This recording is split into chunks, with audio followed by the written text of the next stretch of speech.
صحابه سوال کردند آیا ما پروردگارمان را در بهشت و در آخرت می‌بینیم؟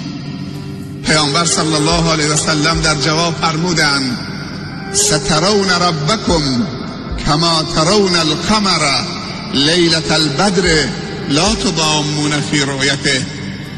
پروردگارتان را ملاقات خواهی کرد با چشمی که خدا در آخرت مسلح می کند، توان می دهد که به جمال جلال نورانی الله نگاه بکنید.